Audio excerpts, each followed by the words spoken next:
नमस्ते साथियों, स्वागत है आप सभी का कॉन्सेप्ट्स मेंशन में। मैं हूं आपका दोस्त, आपका मेंटर गौरव। तो जैसा कि मैंने कहा था कि Newton's second law of motion का जो है सेकंड पार्ट में लेकर के आऊँगा। तो ये सेकंड पार्ट आपके सामने हाजिर है बिल्कुल। और ये न्यूटन्स लॉ की सीरीज़ का हमारा चौथा वीडियो है। इसके अगर पहले के वीडियोज़ आपने अभी तक नहीं देखे हैं और आप हमारे चैनल पर नए हैं तो मैंने आई बटन पर जो है इनका लिंक दे रखा है, आप वहाँ जाकर देख सकते हैं। तो Newton second law of motion का पार्ट 2 हम लोग देख रहे हैं। फर्स्ट पार्ट में हमने जो है इसकी स्टेटमेंट देखा था, हमने Newton second law of motion का।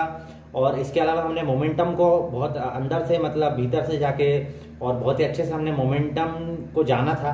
तो इसके आगे अब हम लोग जो है आज इसको Newton second law of motion को हम इसको कंप्लीट करेंगे इस वीडियो में, ठीक है। तो जैसा कि हमने एग्जाम्पल लिया था, पिछले वाले वीडियो में हमने एग्जाम्पल लिया था, तो जिसमें हमारे पास एक मास था, हमने उस मास को इसमें वैल्यू दे दी है। ये हमने मास 2 केजी का मान लिया है। तो इस 2 केजी के मास, ये शुरुआत में जो है इनिशियली ये मास जो है वो रेस्ट पर था, v बराबर 0। लेकिन इस पर एक फोर्स लग रहा था और उस फोर्स की वजह से 1 सेकंड बाद इस 2 केजी के मास की एक स्पीड हो गई। वो स्पीड या जिसे कहेंगे वेलोसिटी हो गई। वेलोसिटी जो है वो 4 मीटर पर सेकंड हो गई, माने बॉडी जो है वो मोशन में आ गई। तो 2 केजी का ये मास जिसकी स्पीड, जिसकी वेलोसिटी पहले 0 थी, तो फोर्स लगने की वजह से 1 सेकंड बाद जो है 4 मीटर पर सेकंड की वेलोसिटी इसने अटेन कर ली। तो अगर अब हम इसके, हमारा जो स्टेटमेंट था जैसे कि the time rate of change of momentum of the body in the direction of the force is directly proportional to that force itself, तो हम लोग time rate of change of momentum निकालेंगे और इसके माध्यम से हम लोग फोर्स तक पहुंचेंगे। देखिए कैसे। तो time rate of change of momentum माने मोमेंटम के चेंज होने में कितना समय लग रहा है वो, तो वो सिंपली अगर हम इसको नॉर्मली निकालें तो ये होगा क्या, change in momentum upon time taken. तो change in momentum upon time taken हो जाएगा हमारा time rate of change of momentum. अच्छा, ये change in momentum upon time taken अगर हम लोग बात करें तो ये हो जाता है कितना, ये हो जाता है आपका चेंज इन मोमेंटम की अगर बात करें, चेंज इन मोमेंटम माने फाइनल मोमेंटम, ये हमारा एम फाइनल है, final momentum minus initial momentum माने हमारा पुराना मोमेंटम। तो final momentum minus initial momentum हमारा चेंज इन मोमेंटम आ गया। और टाइम टेकन हमारा टाइम आ गया। टाइम इस केस में 1 सेकेंड है, ठीक है ना। मोमेंटम फाइनल और मोमेंटम इनिशियल हम लोग निकालते हैं आगे, ठीक है। तो देखिए मोमेंटम, जैसा कि हमने पिछले वीडियो में भी बात करी थी, मोमेंटम को हमने जाना था। तो मोमेंटम होता क्या है, momentum is actually mass into velocity. ये मोमेंटम हमने लिखा था मास इनटू वेलोसिटी, और इसके बारे में हमने डीप स्टडी पिछले वीडियो में करी थी। तो मोमेंटम बराबर मास इनटू वेलोसिटी। तो मास कितना है बॉडी का, 2 केजी। वेलोसिटी कितनी है, 4 मीटर पर सेकंड। ये मैं कर रहा हूं फाइनल मोमेंटम के बारे में बात। फाइनल मोमेंटम माने 1 सेकंड बाद जो हमारी ये फाइनल पोजीशन है इसके बारे में बात कर रहा हूं। तो इस फाइनल पोजीशन में आप देखोगे मास तो 2 केजी है, मास सेम रहेगा, वेलोसिटी 4 मीटर पर सेकंड हो जाएगी। तो मास इंटू वेलोसिटी माइनस, ठीक है, mass minus momentum initial. Initial momentum क्या था, 2 केजी मास इंटू 0 मीटर पर सेकंड वेलोसिटी। देखिए 2 केजी मास और इनिशियली 0 पे था, रेस्ट पर था, है ना। तो 2 इंटू 0। अब हमने क्या किया, आगे हम इसको सॉल्व करते जाएंगे। तो 2 केजी हमने कॉमन ले लिया, अंदर क्या बचा, 4 मीटर पर सेकंड माइनस 0 मीटर पर सेकंड अपॉन 1 सेकंड। 1 सेकंड हमने टाइम लिया था, मैंने बताया। तो आप अगर इस स्टेटमेंट को ध्यान से देखोगे तो अगर मैं इसको जो है थ्योरेटिकली लिखना चाहूं तो मैं इसको ऐसे लिख सकता हूं। ये जो 2 केजी है ये मास है हमारा m, ये 4 मीटर पर सेकंड हमारी क्या हो जाएगी फाइनल वेलोसिटी, ये फाइनल वेलोसिटी हो गई v फाइनल। 0 मीटर पर सेकंड हमारी इनिशियल वेलोसिटी थी, ये हमारी हो गई v इनिशियल। और ये हो गया 1 सेकंड हमारा टाइम टेकन, तो ये हो गया हमारा टाइम। तो आप यहाँ पे अगर ध्यान से देखोगे तो m रहेगा, लेकिन ये v final minus v initial, v final minus v initial माने क्या हो गया, चेंज इन वेलोसिटी dv। और ये हमारा टाइम हो गया जो कि बहुत छोटा है, तो हम इसको ले लेते हैं dt। तो dv बाई dt, तो m into dv by dt, ये हो गया ना। अच्छा, ये dv बाई dt सब जानते हैं क्या होता है, change in velocity per unit time, dv by dt, इसके कई सारे नाम हैं। इसको हम लोग बोलते हैं एक्सेलरेशन। dv बाई dt जो है वो एक्सेलरेशन होता है, यहां मैंने लिखा हुआ है dv बाई dt होता है a बराबर एक्सेलरेशन, ठीक है। तो m था ही पहले से, dv बाई dt भी आ गया, m इंटू एक्सेलरेशन, तो m इंटू एक्सेलरेशन आ गया, ठीक है। यहां पर एक्सेलरेशन पर वेक्टर साइन लग जाएगा, ठीक है ना। तो m इंटू एक्सेलरेशन आ गया। तो यहां से हम लोग m इंटू ए पे पहुंच गए, है ना। यही मैंने बोला था कि फोर्स जो होता है वो, सॉरी, जो time rate of change of momentum, जो कि आगे हम फोर्स उसको डिफाइन करेंगे, time rate of change of momentum भी हमारी क्या आ गई, ma के बराबर आ गई। अब देखो ध्यान से, हमने इसको आगे सॉल्व किया, 4 माइनस 0 4 आ जाएगा, 2 kg का 2 kg आ जाएगा, 2 इंटू 4 कितना आ गया 8, यूनिट क्या आ जाएगी केजी मीटर पर सेकंड स्क्वायर। अच्छा यहाँ पे ध्यान से देखना, मीटर पर सेकंड में से मीटर पर सेकंड गया तो मीटर पर सेकंड ही आया होगा ऊपर तो, और नीचे एक और सेकंड आ गया, तो मीटर पर सेकंड अपॉन सेकंड क्या हो जाएगा मीटर पर सेकंड स्क्वायर। ये मीटर पर सेकंड स्क्वायर माने मालूम है किसकी वो यूनिट है, मीटर पर सेकंड स्क्वायर जो है वो आपके एक्सेलरेशन की यूनिट है, एक्सेलरेशन की यूनिट होती है मीटर पर सेकंड स्क्वायर, और केजी जो होती है वो मास की यूनिट होती है। तो आप यहां से भी आराम से समझ सकते हैं कि ये एक्चुअली मास इनटू एक्सेलरेशन ही तो है। देखो मास इनटू एक्सेलरेशन हो रहा है, यूनिट वही मल्टीप्लाई हो रही है केजी और मीटर पर सेकंड स्क्वायर। तो फाइनली क्या आ गया हमारे पास में 8 kg मीटर पर सेकंड स्क्वायर आ गया। तो न्यूटन के सेकंड लॉ के मुताबिक ये जो time rate of change of momentum है यही फोर्स होती है।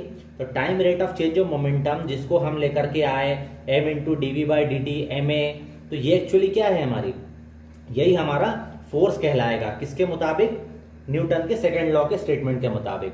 तो यही हमारा फोर्स है, एम ए ले लो या 8 kg मीटर पर सेकंड स्क्वायर, ये जो हमने वैल्यू निकाली न्यूमेरिकल, ये क्या आई हमारी, ये फोर्स निकल करके आई हमारी। अच्छा अगर फोर्स की यूनिट के बारे में बात करें तो फोर्स की यूनिट होती है केजी मीटर पर सेकंड स्क्वायर। क्यों, देखो यहाँ पे निकाल करके आई है केजी मीटर पर सेकंड स्क्वायर, यूनिट निकल करके आई है फोर्स की। तो जैसा कि मैंने बता दिया था केजी और मीटर पर second square, mass into acceleration, ठीक है। तो इसको जो है न्यूटन साहब के सम्मान में जो है केजी मीटर पर सेकंड स्क्वायर को एक और नाम दिया गया, उन्हें नाम दिया गया न्यूटन। ये न्यूटन साहब के सम्मान के लिए दिया गया था क्योंकि न्यूटन साहब ने ही पूरा लॉ ऑफ मोशन बनाया, उन्होंने ही फोर्स को डिफाइन करा, इसलिए उनके सम्मान में जो है फोर्स की यूनिट न्यूटन रखी गई। तो न्यूटन जो है थोड़ा सा बड़ा लगता है लिखने में, इसलिए हम लोग बार बार न्यूटन नहीं लिखेंगे, हम लोग एक एन से उसको, कैपिटल एन से हम लोग उसको डिनोट कर देते हैं। तो जो भी हमारा फोर्स होगा उसको हम एन से डिनोट करेंगे। तो हमारा जो ये फोर्स निकल करके आया 8 kg मीटर पर सेकंड स्क्वायर, इसको हमने क्या लिखा 8 न्यूटन या फिर 8 n हमने इसको लिख दिया, ठीक है। अब देखो आगे हमने देखा था कि F directly proportional to dp by dt, यहां से भी हम लोग F बराबर ma तक पहुंच सकते हैं, है ना। F is directly proportional to dp by dt, यहां से भी हम लोग ma तक पहुंच सकते हैं। ये तो हम लोग डायरेक्ट एग्जांपल ले करके और change rate of change of momentum और ये सब निकाल करके लेके आए, लेकिन हम डायरेक्ट इस फॉर्मूले से ही पहुंच सकते हैं, है ना। थोड़ा सा मैथमेटिकल है, देखिए F directly proportional to dp by dt था, यहाँ पे देखिए अब F directly proportional to dmv upon dt। Actually क्या करा मैंने, ये जो आपका मोमेंटम है, आपका जो ये P है मोमेंटम, ये मोमेंटम क्या है आपका मास इनटू वेलोसिटी। अच्छा कई लोग सोच रहे होंगे कि मैंने यहाँ पे वेक्टर साइन क्यों लगाया, जो dp है उस पर वेक्टर साइन क्यों लगा हुआ है, इसलिए लगा हुआ है क्योंकि ये मोमेंटम जो होता है वो मास इनटू वेलोसिटी है, मोमेंटम मास इनटू वेलोसिटी है। मास तो स्केलर है लेकिन जो वेलोसिटी है वो वेक्टर क्वांटिटी होती है, तो उसके वेक्टर के वेलोसिटी के वेक्टर होने की वजह से हम लोग मोमेंटम को वेक्टर लेते हैं। तो F directly proportional to dp by dt, F directly proportional to dmv by dt। अब जैसा कि डेरिवेटिव का नियम है, जो चीज कांस्टेंट होती है वो बाहर आ जाती है, तो m बाहर आ जाएगा, F directly proportional to m dv by dt, वहीं पहुंच गए हम लोग डायरेक्ट। अब dv बाई dt सबको मालूम है क्या होता है, a एक्सेलरेशन, तो F directly proportional to ma तक हम लोग पहुंच गए। अच्छा F directly proportional to ma आ गया, तो अब इसको आगे देखो यहाँ पर F directly proportional to ma, F को इस प्रोपोर्शनलिटी के साइन को हटाकर यहाँ पर एक कांस्टेंट लिखा गया। जब भी आप प्रोपोर्शनलिटी का साइन हटा के इक्वल लाओगे कुछ ना कुछ कांस्टेंट राइट हैंड साइड में मल्टीप्लाई करना पड़ेगा, ये नियम होता है। तो कांस्टेंट आपने k लगाया। अच्छा न्यूटन साहब ने इसकी कन्वीनियंस को देखते हुए कि यार k की वैल्यू क्या रखें, हमारे कुछ एक्स्ट्रा मल्टीपल रखेंगे 2 3 4 रखेंगे तो हो सकता है दिक्कत हो जाए। उन्होंने बोला यार इसको सेम ही करो ना, सबको फोर्स को ma के बराबर ही करो, time rate of change of momentum के बराबर ही करो फोर्स को। तो एकदम इक्वल करने के लिए उन्होंने k की वैल्यू अपनी सहूलियत के लिए क्या रख ली, उस समय 1 रख ली। तो जो बाय डिफॉल्ट यूनिट रख ली गई वही यूनिट आज चली आ रही है और उसी का नियम हम लोग पढ़ रहे हैं। तो F इजिकल्स टू ma यहाँ से हो जाएगा। अच्छा कई लोगों को कंफ्यूजन रहता है कि कई बार बुक्स में लिखा रहता है या कई लोग पढ़ाते हैं ऐसा बोलते हैं, कई लोग बोलते हैं वेक्टर F बराबर m इंटू वेक्टर a, और कई लोग लिखते हैं, कई लोग तो ऐसा लिखते हैं वेक्टर वाला, और कई लोग जो है ऐसा स्केलर लिख देते हैं F इजिकल्स टू ma, ठीक है। दोनों में अंतर क्या हो जाता है, एक्चुअली देखो अंतर आपको तब समझ में आएगा जब आप स्टेटमेंट को बड़े ध्यान से पढ़ोगे। लिखा है the time rate of change of momentum of the body in the direction of the force, ये हमारा गेम चेंजर है। इन the direction of the force, ये छोटी सी लाइन जो है, ये टोटल ये 5 वर्ड है। 5 वर्ड की ये लाइन जो है, ये लाइन पूरे के पूरे लॉ को हिला के रख सकती है। ठीक है ना, कैसे मैं बताता हूं। देखिए, time rate of change of momentum in the direction of the force, इसका कहने का मतलब यह है कि चेंज ऑफ मोमेंटम हमेशा फोर्स के डायरेक्शन में होना चाहिए। देखो यहां पर इस एग्जांपल में भी हमने देखा था कि हमारा मोमेंटम चेंज हो रहा था, 0 से 4 हो रही थी वेलोसिटी, मोमेंटम हमारा चेंज हो रहा था, लेकिन वो हमेशा देखो फोर्स के डायरेक्शन में हुआ। फोर्स अगर इस डायरेक्शन में लगा तो मोमेंटम भी हमारा इसी डायरेक्शन में हुआ। ऐसा नहीं हुआ कि फोर्स यहां लग रहा है और पता चल रहा है कि स्पीड उसको पीछे की तरफ मिल गई, वेलोसिटी उसको पीछे की तरफ मिल गई, उल्टी मिल गई, या वेलोसिटी उसको दाएं बाएं कहीं मिल गई। ऐसा नहीं होता। जिस डायरेक्शन में फोर्स लगाओगे उसी डायरेक्शन में आपका एक्सेलरेशन होना चाहिए, या उसी डायरेक्शन में आपका time rate of change of momentum होना चाहिए। ठीक है ना, तो वही इसमें बताया गया कि F बराबर ma के ऊपर वेक्टर साइन हम लोग इसलिए लगाते हैं, ये वेक्टर साइन आपको याद दिलाता रहेगा कि फोर्स और एक्सेलरेशन दोनों वेक्टर क्वांटिटीज हैं, नंबर 1। दूसरी चीज ये आपको ये भी याद दिलाता है कि फोर्स और एक्सेलरेशन का डायरेक्शन जो है सेम होना चाहिए। अगर मान लीजिए फोर्स और एक्सेलरेशन का डायरेक्शन इनवर्स हो गया, अगर फोर्स और एक्सेलरेशन का डायरेक्शन इनवर्स हो गया तो यही लॉ चेंज हो जाएगा। समझ गए? अगर मान लीजिए आपने फोर्स अगर इस डायरेक्शन में लगाया होता और अगर आपकी वेलोसिटी इसको इस डायरेक्शन में माने उल्टे डायरेक्शन में मिल गई होती, तो इन दैट केस आप F बराबर ma लिखने की बजाय आपको क्या लिखना पड़ता? आपको लिखना पड़ता F is equals to minus ma, है ना। F बराबर माइनस ma लिखना पड़ता। तो ये एक तरीके से लॉ चेंज हो गया ना।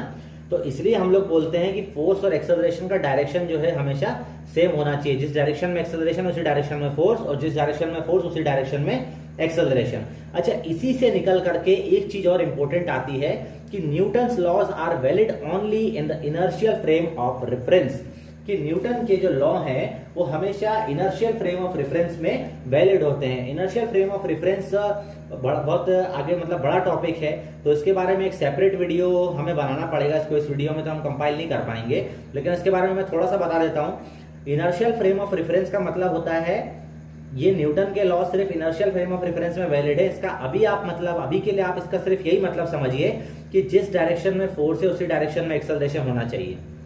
अगर कोई अनशन डायरेक्शन में एक्सेलरेशन हो गया तो उस केस में F बराबर ma आप नहीं लगा पाओगे। ऐसी कंडीशन जिसमें फोर्स कहीं लग रहा है, एक्सेलरेशन कहीं और हो रहा है, ऐसे फ्रेम ऑफ रेफरेंस के द्वारा देखे जाने पर, या ऐसी कंडीशन में न्यूटन्स के लॉज जो हैं वो अनवैलिड हो जाते हैं। न्यूटन्स के लॉज उस केस में अनवैलिड हो जाते हैं, वो सिर्फ इनर्शियल फ्रेम ऑफ रेफरेंस में ही सही हैं। इसीलिए बोला जाता है this time rate of change of momentum is directly proportional to that force but it will be always in the direction of the force. ठीक है, तो ये बात बहुत अच्छे से ध्यान रखिए। 1 न्यूटन क्या डिफाइन करा गया? न्यूटन हमने वैल्यू तो दे दी थी, केजी मीटर पर सेकंड स्क्वायर होता है, तो यहीं से हम लोग 1 न्यूटन की डेफिनेशन निकाले। न्यूटन साहब ने कैसे निकाले थे? 1 न्यूटन बराबर 1 केजी इंटू 1 मीटर पर सेकंड स्क्वायर। ये तो न्यूमेरिकली आ गया, लेकिन इसको डिफाइन कैसे करा गया? डिफाइन ऐसे करा गया, 1 न्यूटन वो फोर्स है जो किसी 1 केजी की बॉडी पर लगकर उस बॉडी में 1 मीटर पर सेकंड स्क्वायर का एक्सेलरेशन प्रोड्यूस कर सकता है। मान लीजिए अगर ये बॉडी 2 केजी की जगह 1 केजी की होती, ठीक है, मान लीजिए बॉडी 2 केजी की ना होके 1 केजी की होती, और मान लीजिए इसकी वेलोसिटी 0 से बढ़ करके मान लीजिए 1 मीटर पर सेकंड हो जाती 1 सेकंड में, ठीक है, तो इन दैट केस ये जो फोर्स कहलाता वो कहलाता 1 न्यूटन। क्या कहलाता? 1 न्यूटन या 1N ये फोर्स कहलाता इस केस में। ठीक है, तो ये भी ध्यान रखिए आप। ओके, तो यहां पे हमारा Newton second law of motion समाप्त होता है, और इनर्शियल फ्रेम ऑफ रेफरेंस और आगे सूडो फोर्सेस के कंसेप्ट हम लोग जो है नेक्स्ट वीडियो में देखेंगे और जानेंगे किस प्रकार से जो है न्यूटन्स लॉज ऑफ मोशन जो है non inertial frame of reference में वैलिड होते हैं, नॉन इनर्शियल में वैलिड नहीं होते, और किस प्रकार से उनको वैलिड बनाया जाता है सूडो फोर्स का कंसेप्ट लेकर के, कैसे क्वेश्चंस को सॉल्व किया जाता है हम लोग क्वेश्चंस एग्जांपल्स के थ्रू भी देखेंगे। तो अगर ये आपको वीडियो पसंद आया हो तो इसको ज़्यादा से ज़्यादा अपने दोस्तों के साथ, फ्रेंड्स के साथ, छोटे भाई बहनों के साथ शेयर कीजिए, उन्हें पढ़ाइए, आपको समझ में अगर आया है तो। ठीक है, और बाकी जो है जो भी मुझे डाउट हो, जो भी इसमें अगर किसी प्रकार कोई डाउट है तो कमेंट सेक्शन में मुझे बताइए। Okay, thank you.